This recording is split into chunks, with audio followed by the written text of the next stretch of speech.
Welcome. This is Dr. Michio Kaku, Professor of Theoretical Physics at the City College and the Graduate Center of the City University of New York, and this is Exploration.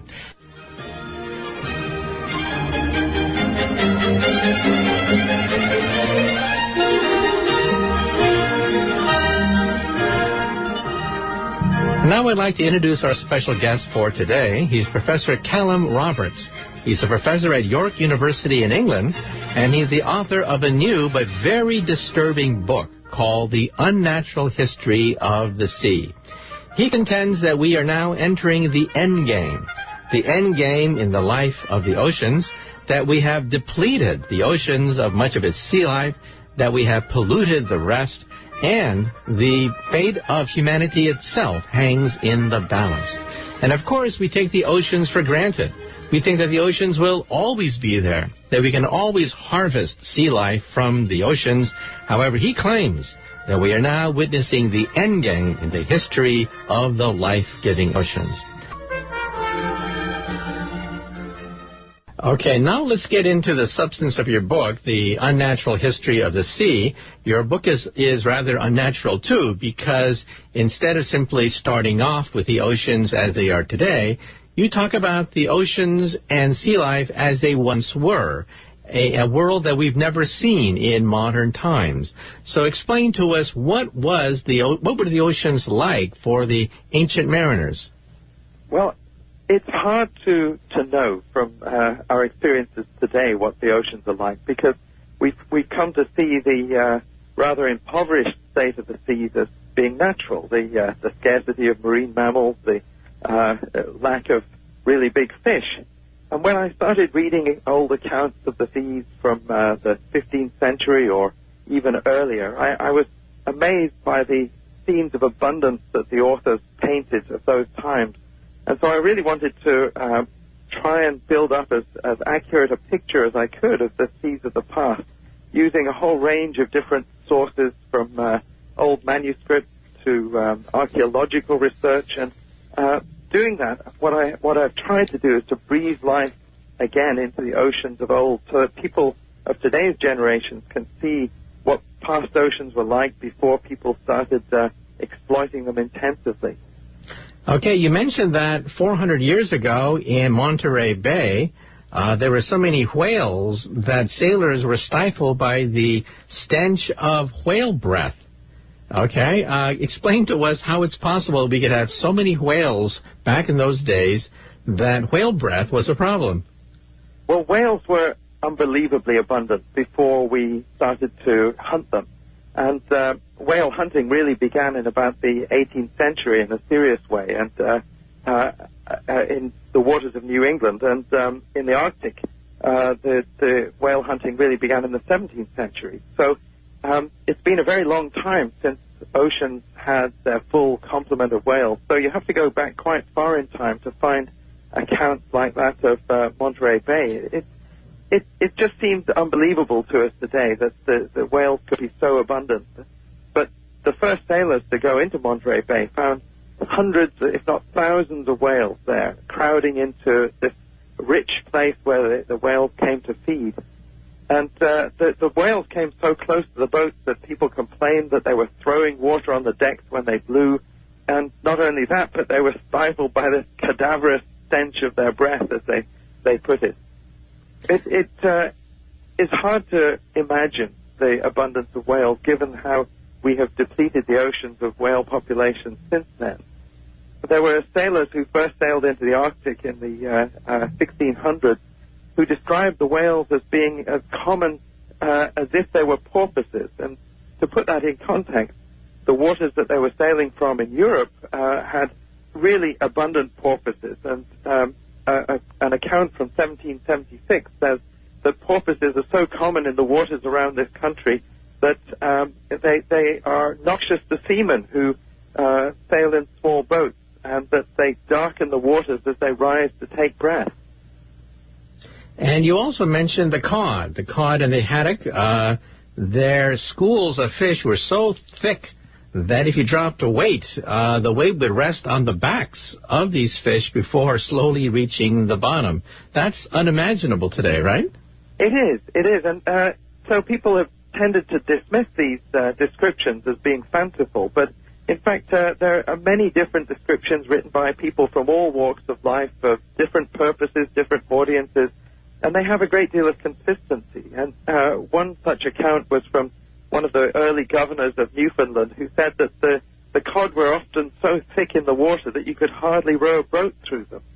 When you look at early descriptions of the catch rates of cod, they say that 3 men in a boat could catch 1,000 cod in a day, and if you do the calculations, that's 1 cod every 3 minutes for a very long day of fishing. So really, all they had to do was to bait the hook, put the line over the side of the boat, and haul back again, and immediately they would have a cod on the line. Well, early accounts of explorers in North America state that the carrier pigeon, which is now extinct, the carrier pigeon, there were swarms of them such that it would take literally hours, an entire afternoon, for the swarm of carrier pigeons to finally sail overhead, and now they're all gone. And the same thing with the bison. They're almost all gone, too. So there must be a whole list of sea life that are near extinction. And what we consider normal is actually the oceans with many forms of life near extinction, right? That's right. In fact, there are very few species in the sea that we can be absolutely sure have gone extinct. For example, Stella's sea cow, this enormous sea cow that used to be 30 feet long and lived in the waters of the Bering Sea, that disappeared. That went extinct within 27 years of being discovered by people in the 1740s. But most animals in the sea still exist somewhere. So in that sense, the oceans are better off than we are on land, because many of the big animals that lived on land went extinct when humans first swept across the continents 10,000, 20,000 or 40,000 years ago. But the extinction wave of really big animals in the sea is happening with today's generation. So animals like the magnificent bluefin tuna in the North Atlantic, which can grow as large as a moose and that can swim extremely fast and attack these large shoals of forage fish like capelin and herring in the northeast coast of North America. Those have become extremely rare today, and they're so highly valued today that it pays to fish them, even though they have been so reduced in abundance. So that they're really at great risk of going extinct. Now let's say a few things about the situation today, where we get used to the fact that the normal oceans are actually nearly depleted. Tell us a little bit about drag fishing and the kinds of methods that modern technology uses that, in principle, could clean out the entire oceans. Well, bottom trawling, or drag fishing, was invented in the 14th century. And we know that because of a complaint that was made to the king in 1376 in England to say that some fishermen had contrived a new contraption which was incredibly damaging way of catching fish, because it destroyed the flowers of the land below water there, and the spat of oysters and mussels and the small fish upon which the great fish are accustomed to be fed and nourished. Now, what happened was that the king appointed a committee of inquiry, and they decided there wasn't enough evidence to ban this gear, but they would simply push it further offshore and people could use it there. Out of sight, out of mind, really. Drag fishing became very controversial again in the 19th century when people added steam power to the vessels. So before then, the nets had been towed by sailing boats, and that really limited the range where they could fish and the power of fishing. But in the 19th century, steam released sailors from the control of wind and tide, and since then, dragnet fishing has been spreading across the world's oceans and continental shelves. Today, something like the entire area of the world's continental shelves is hit by bottom trawl every 2 years. And really, the transformation of the seabed that this has caused has not really been appreciated properly until recent years. When you drag a net across the seabed, what it does is more than catch fish. It also cuts down the animals that live on the bottom, things like corals and sponges, and sea fans. So in the process of trying to catch fish, you're actually destroying the habitats that they live in. So at the end of the 19th century, when there was this wave of steam trawling moving into new areas, the seabed was transformed from a biologically rich and complex habitat into areas of sand and mud and gravel that characterize the seas that we're familiar with today. What we now realize is that those are really not natural environments in any sense of the word, and that we are imperiling fisheries by fishing in this destructive and wasteful way.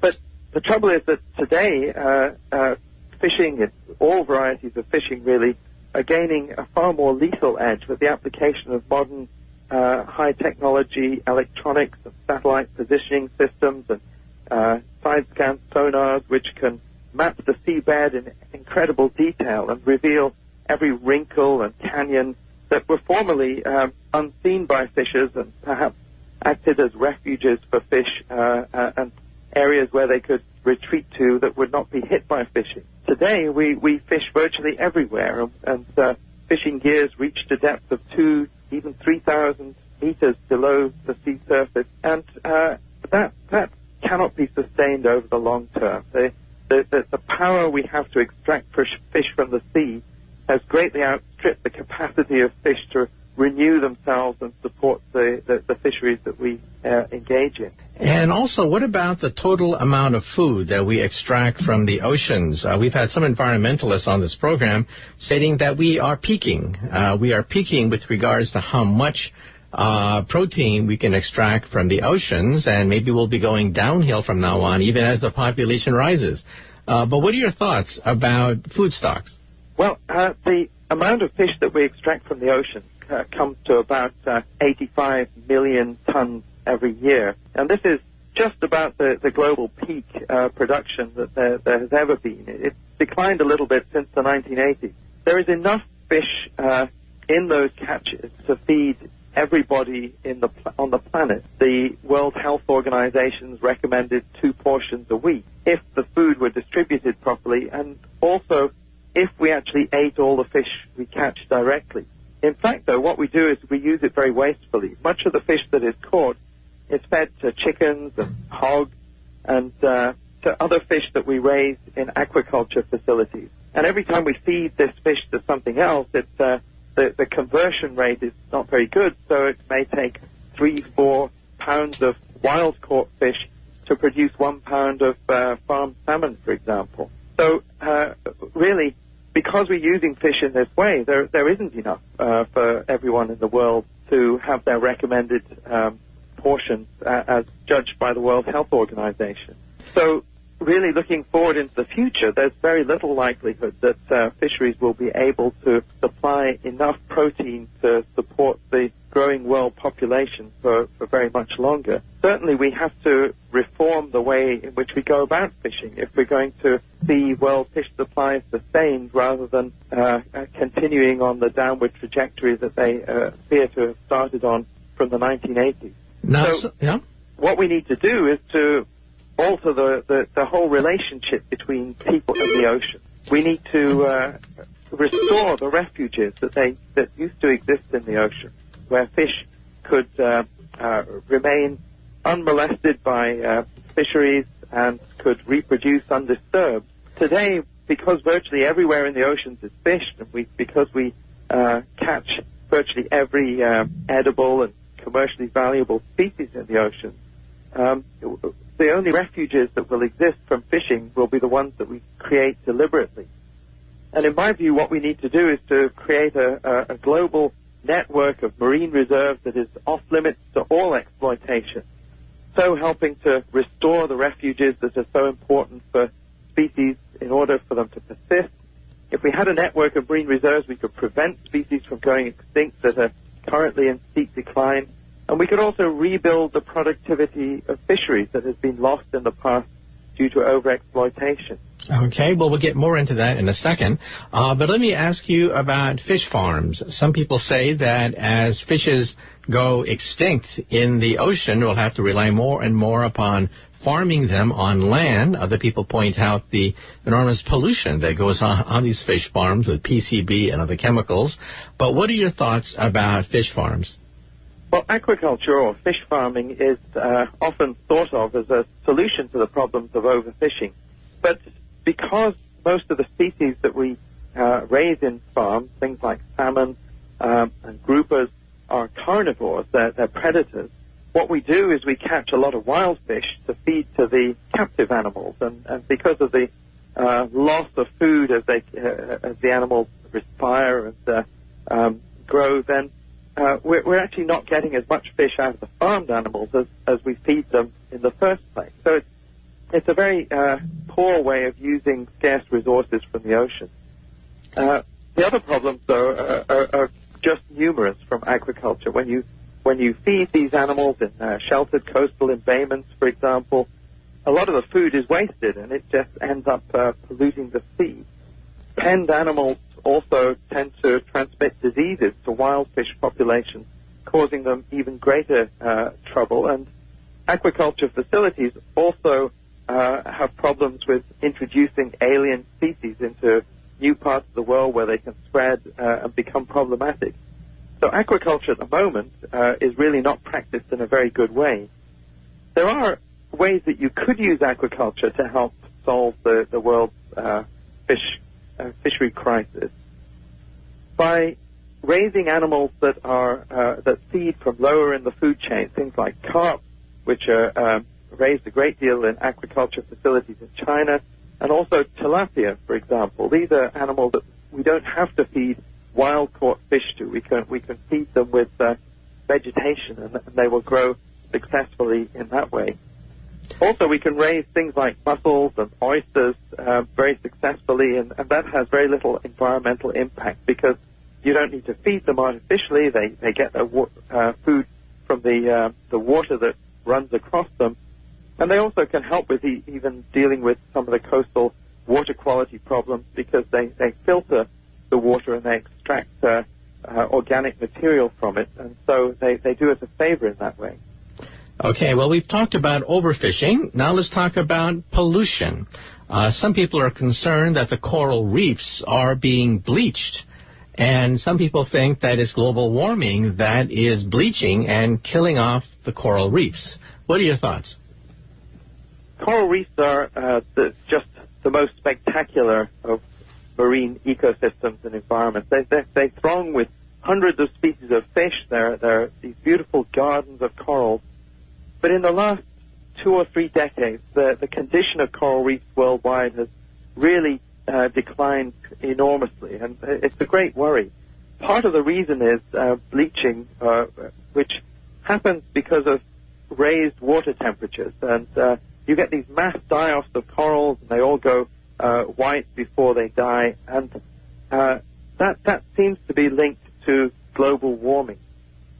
On the other hand, there are other stresses affecting reefs. The extraction of fish from reefs by fisheries has left them less able to cope with the kinds of stresses that they're being subjected to. And one reason for that is when you remove, for example, the populations of grazing fish that feed on seaweed, then the seaweeds can go out of control on reefs and overgrow the coral. So overfishing is contributing to the global decline of coral reef health. And I think what we need to do is to try and restore the abundance of animals on coral reefs as part of the solution towards making them more resilient, more able to deal with some of the stresses of global climate change that are afflicting them. Clearly, that won't be enough to save coral reefs. And what we need to do is to address the problems of global climate change at a world scale as well. Now, when we talk about pollution, we also have to realize that megacities are being built, gigantic, sprawling cities with huge amounts of sewage and waste products and detergents and chemicals that are created. So what is the impact, especially on coastal areas, as populations start to soar, especially around megacities, dumping tremendous amounts of waste, often untreated waste, directly into the oceans? Pollution is a major problem and a big concern in coastal areas. but is one of the problems that we are beginning to deal with more effectively. For example, in Europe, the coastal water quality has been the focus of a lot of new policies over the last couple of decades, and the levels of some pollutants in the water that we discharge into the sea has been reduced. That said, it is quite hard when you have a lot of agriculture, for example, in a watershed, to limit the amount of fertilizing nutrients that run off into the sea. And what we are seeing is an increasing number of dead zones spreading, especially around the mouths of large rivers like the Mississippi. There's an area the size of Rhode Island which just dies off. It becomes completely, all the oxygen is lost from it every year in the Gulf of Mexico, and this kills all of the marine life in that area. So clearly we still have a long way to go before we bring pollution problems under control. And one of the things that overexploitation of the sea is doing, the removal of animals like the menhaden, a fish that feeds on plankton, is that it's reducing the capacity of the oceans to absorb the waste that we put into it. So what we have to do to get ourselves out of this problem is both to reduce the amount of waste that enters the ocean, so we're controlling the pollution problem, but also to start restoring the abundance of ocean life and restoring the integrity of ocean ecosystems so that processes such as nutrient cycling can happen more effectively and spare us some of the worst problems that come from our polluting activities. Now, after hearing all this, let's paint the worst case scenario. Let's say that nations do nothing. Nations, of course, work in their self-interest, and it's in their self-interest to deplete as much of the oceans as they can and pollute them in the process. Let's say nothing is done, and more species of fish become extinct. What is the worst-case scenario as it affects people like you, me, and our friends? The worst-case scenario can be seen today as we look forward, because we're seeing ecosystem meltdown taking place in some areas that have been intensively exploited for a very long time.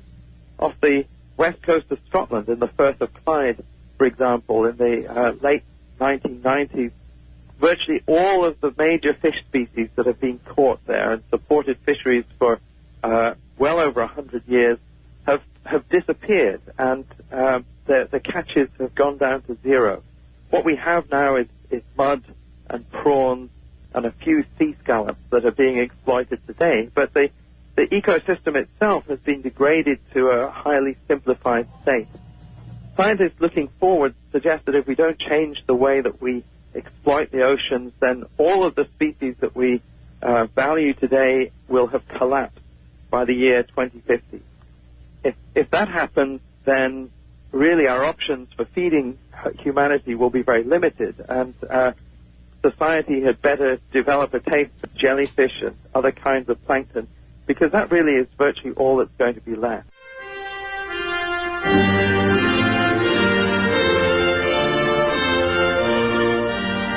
And that warning closes our interview with Dr. Robert Callum of York University, author of a disturbing new book called The Unnatural History of the Seas.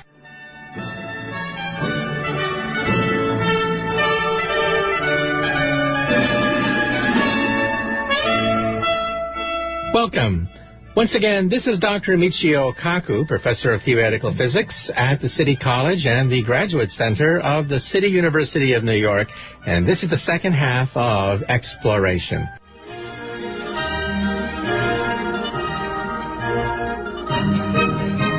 And now I'd like to introduce our special guest for today. We're very delighted to have with us Professor Oliver Sacks. He's a professor of psychiatry and clinical neurology at Columbia University, and he's written a rather odd book. It's called Musicophilia, Tales of Music and the Brain. Have you noticed that music seems to be fundamental to our existence? And scientists realize that music appreciation probably even predates language in our human evolution. And why is it that music not only enchants us, enlivens us, but also reflects our moods? And music is a tremendous industry everywhere in the world. And why is that? Well, scientists are trying to tease apart the secrets of music and the brain in the process. And today, once again, we have with us Professor Oliver Sacks, author of the new book, Musicophilia, who will try to explain why we appreciate music so much and what lights up in our brain. Professor Sacks, as a youth, how did you first get interested in science anyway? I think that I got fascinated by various substances around the house, going from soap to sugar to starch, is that right? Paint, and by various smells. And my first passion then was chemistry, and it was substances and their characteristics and their transformations which fascinated me, first in the household, and then I had a little lab of my own. Oh, a little chemistry kit, huh? Well, it was a whole chemistry lab, and I was very encouraged here by my parents. In fact, my mother had wanted to be a chemist, but then went on to become a doctor and a surgeon. But she had a nostalgia for chemistry, and so when I sort of filled the house with hydrogen sulfide or had explosions or they charred things on the lawn, that was okay with them. Okay, as long as you didn't blow up the house. Not quite. Okay, now your book is about music. So how did you get interested in the whole question of music, which actually sounds kind of strange for somebody who specializes in clinical neurology? I mean, on the personal side, I came from a fairly musical household which was always full of piano music, and my brothers played instruments, and there would be chamber music recitals.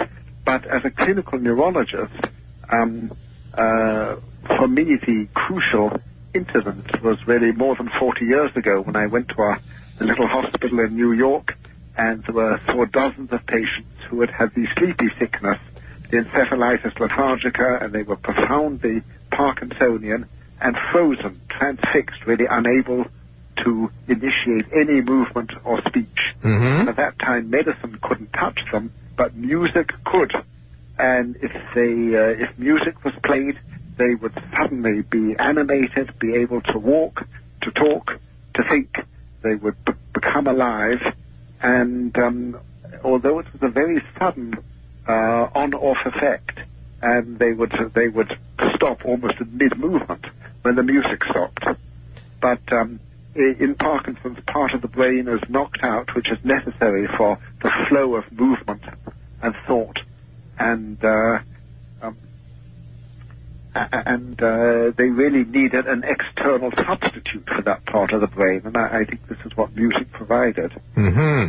Now, some evolutionary psychologists looking at our evolution as a species say that music is really fundamental, as it is in the animal kingdom with some animals. Could you elaborate your thoughts about how fundamental music is to our own history? Well, some say it is fundamental, and some say it is trivial. So that, for example, William James and in our own time Steven Pinker have seen music as a rather trivial, incidental thing. But one finds music in every culture. It seems to be central in every culture. It has all sorts of roles for bringing people together in war, in religion, in work, in play, in hunting, and everything. And there are certainly aspects of music which seem to have no exact parallel in speech or language. For example, the pulse or the beat of music. And here, synchronization with this, tapping time, moving with real or imagined music, appears spontaneously in every child, but is not seen in any non-human animal. This is clearly part of human evolution, one which would seem to be independent, and then presumably to have been retained because it was of selective advantage, maybe in bonding people together. Now, some people who look at animals look at birds and crickets. They say that the song of a bird advertises sexual health and maturity. The bird is saying that I am free of parasites, I have a clear voice, I am available, and therefore it's a mating right. What are your thoughts? Well, this is certainly what Darwin thought, and he compared the song of birds to the peacock's tail, and other forms of vocal or visual display. But whether one should, and clearly there are elaborate structures with tone and rhythm, which are, but these tend to be repeated without much variation. And this is sort of, it is somewhat like an advertisement or a code, which one hears again and again, and then doesn't. So it seems to have a very special, limited, crucial, but very limited function. Whereas I think music for us sort of opens us out, or can open us out in all sorts of ways, and has very wide and mysterious powers. Now, I once read a autobiography of a rock and roll star growing up in Long Island as a teenager, and he said that, the girls didn't look at him. He was a scrawny little kid, and his star rockdom wouldn't take place till much later. But then he picked up the guitar, and then all of a sudden, all the girls began to look at him in a different way. And then he said to himself, that's the ticket. The way to get dates is to pick up the guitar. Now, of course, in high school, a lot of boys dream about becoming the next rock star. So do you think, therefore, that mating rights of Homo sapiens are intertwined with music? Yeah, well, absolutely. I mean, Darwin would have been fascinated by this story, because Darwin thought that music originated very early and before language, and precisely was would be used in wooing and courtship and drawing attention to oneself, and that music would have a seductive power, and so would the musician. Of course, there's could be a negative side to this, which Tolstoy talks about in one of his stories, Kreutzer Sonata, where the narrator's wife is seduced by a musician and his music, and then, of course, that results in a murder. But yes, absolutely, sort of, the young males with guitars are highly prized. And isn't it true that music sort of dates you and also puts you into a box? I was at a meeting once where we were talking about music, and someone says, I don't want to listen to all those 1960s retreads. And all of a sudden, a lot of people in the group felt very old, because here was this young kid saying, we don't want any 60s songs because you guys are old. Yeah. So do you think music is a way to typify people? That is, there's hip music, there's traditional music, classical music. It's a way to put you in a box. I haven't really thought of those terms. I suppose I could be classified in a melancholic way, as one of those old so-and-sos who has only listened to classical music and dead white males from 1600 to 1900. Mm-hmm. But so far as I'm concerned, there is an entire universe in that classical music. There's no doubt an entire universe in rock music and Hindu music and in many other sorts of music. But I don't feel, I might be socially classified by my taste, but I don't care. I don't feel, as it were, in an existential box. Okay. Well, let's get into some of the delightful examples that are mentioned in your book. I had a chance to interact. In fact, I was on a TV program with an individual who had suffered from a brain problem whereby he has an attention span, a memory span, of only about 7 seconds. Anything more than about 7-10 seconds he forgets. And the only way to communicate with them is through music. Could you elaborate? Well, this is Clive Waring. I can sort of be open about his name because he has appeared sort of, as you described. And also his wife, Deborah, has written a wonderful book about him. But Clive was a very eminent musician, musicologist. He was a main introducer of Renaissance music into England. And then in 1985, he had a devastating herpes encephalitis. It's a very rare thing, 1 in a million people. We all have herpes virus, but almost no one gets an encephalitis. But he got it, and it did a lot of neurological damage, and in particular, it wiped out many aspects of his memory, so that he is now severely amnesic, and as you say, can't remember, an event, a person, what was said for more than a few seconds, and also has a retrograde deletion of memory, so that really the memories of the last sort of 30 or 40 years have been wiped out for him, and plus a lot of general knowledge. But in fantastic contrast to this, there is his virtually perfect power, and at the highest level, to perform music, to play, to sing, to conduct a choir, to conduct an orchestra, and when he's doing this, he seems totally intact and happy and absolutely himself. One feels he's all there, and I think he feels that. But within seconds of the music stopping, he has no memory of it, and he is sort of in this sort of terrible, confounded state. Now, one would wonder how come that a man who was apparently forgotten so much, and forgotten all the people and the events and most of the general knowledge he had accumulated in a lifetime, how come this was possible?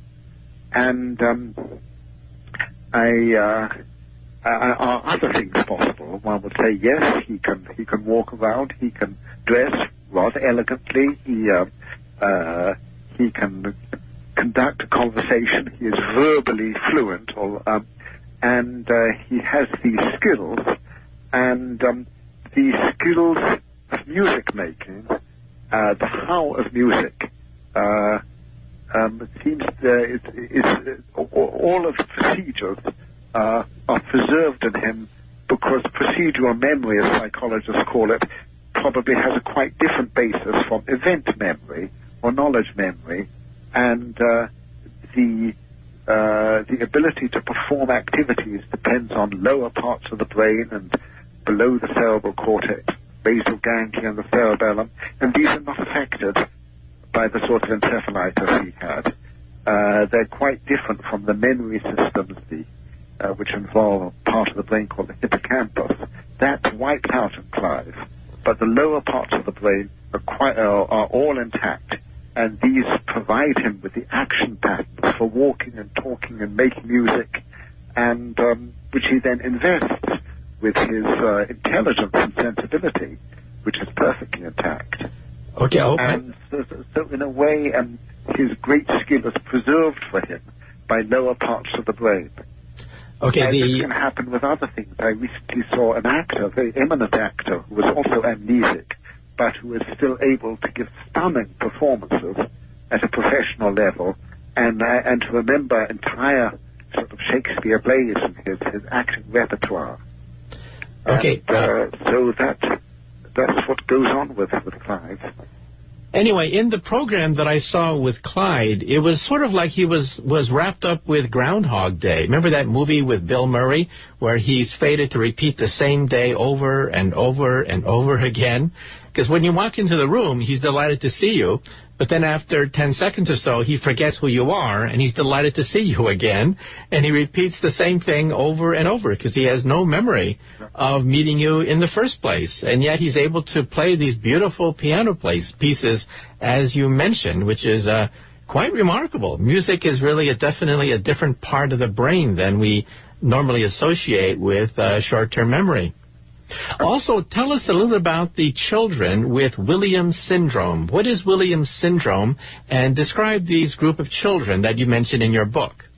Yeah, Williams was a cardiologist in the 1960s. He described these children who had problems with the heart and the great vessels, the lack of elastic tissue. They looked sort of strange. But they also had a very remarkable constellation of character and mental traits. Both great gifts and great defects. On the one hand, they were retarded, had IQs in the 50 or 60 range, but they were very articulate. They would use large vocabularies. They loved telling stories. They were immensely sociable, and they loved music. Without exception, people with Williams syndrome are enraptured by music. And I first saw this back in 95 when I went to a music camp, especially for people with Williams syndrome. They ranged in age then from 3 to 50. But the one thing they had in common was this loquacity, this incontinent, trusting friendliness, and this love of music. And they would get together, they would make music together, talk about music. They weren't all musically talented, but they were all in love with music. Now, also in your book, you talk about people with amusia. And to them, even listening to a gorgeous symphony sounds like a bunch of clattering sounds. Could you elaborate? Well, it may. Look, there are a lot of people who have a tin ear, but are tone deaf. They may love music. They recognize music. They may sing very loudly in the bath in a way which gives them great pleasure, but is intolerable to other people because they're off key. But this is not the real absolute amusia. In absolute amusia, there may be gross difficulties telling whether one pitch is higher than another, and with this, people may not be able to detect a tone, a semitone, half an octave, and so the very building blocks of music are not there. And people in this situation can't recognize any music, can't reproduce any music. Music may sound sort of awful to them, and even if it doesn't sound awful, it sounds, as Nabokov wrote in his autobiography, music sounds like an arbitrary succession of more or less irritating sounds. And so they are really cut off from the perception of music and the enjoyment of music, although their perception of speech sound may be perfect. But speech is not nearly as demanding of pitch perception as music is. And of course the words give meaning, whereas music in a sense does not have meaning, and one is exclusively dependent on hearing it right. Now, sometimes we hear about people with perfect pitch. That is, they hear a sound, and then they can say, oh, that's C sharp, or that's F. Is that true, or is that just mythology that there's something called perfect pitch? No, this is perfectly true, and the person who says G sharp instantly says it with the same conviction and certainty as we say blue or green, without any need to make a comparison with another color. The absolute pitch seems to be relatively rare in the general population, like 1 in 10,000. It's much commoner, 1 in 10 or 15 among professional musicians. It is bizarrely common, incidentally, in those who are born blind. Is that right? So half of those who are born blind have absolute pitch. And also it is much common in people who speak a tonal language like Thai or Mandarin, where the speech has to stay within a quarter of a tone or an eighth of a tone. There's a thought that all of us may be born that absolute pitch may be universal in the first year of life, but then gets pruned out of the brain in the vast majority of people for whatever reason, although intense exposure to music early in life seems to be able to allow one to retain it, although if one doesn't have absolute pitch, there's no way of getting it, and it does depend on specific mechanisms in the brain. Okay, now let me talk about something that everybody has experienced at one point or another, and that is sometimes you get a catchy tune in your mind and you can't let go. I mean, it just repeats itself over and over again. You can't sleep at night. You can't get rid of this tune. Why is that? These catchy tunes, they're adhesive. The Germans used to speak about earworms. I like the term brainworms. all of us, there is something about musical memory and the internal playing of music, even in relatively non-musical people who can't, for example, voluntarily bring out a tune. But I think all of us have involuntary musical imagery, and which usually has some relation to context, to our feelings, to what we are doing. But with these earworms, you hear a piece of music, and then it sort of somehow gets into a loop and becomes autonomous, and, as you say, plays itself endlessly, having lost all connection with sense, with meaning, with pleasure. I think this is an example of how musical susceptibility becomes a sort of musical vulnerability. We can be taken over by a few bars of music in a way which I think doesn't have any parallel in other senses. I mean, the nearest might be a word which fascinates us, or a couple of lines of poetry, but not everyone has that, whereas I think probably almost everyone has had earworms at one time or another. And of course they're exploited by, by popular music and by the advertising industry. Although it could be sort of counterproductive. I mean, if I have an earworm about toothpaste, I would never want to buy that toothpaste. I would want to stay as far as possible from it and its earworm.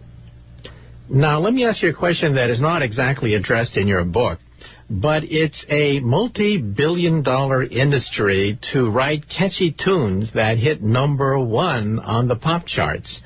And there are many theories as to what constitutes a catchy tune.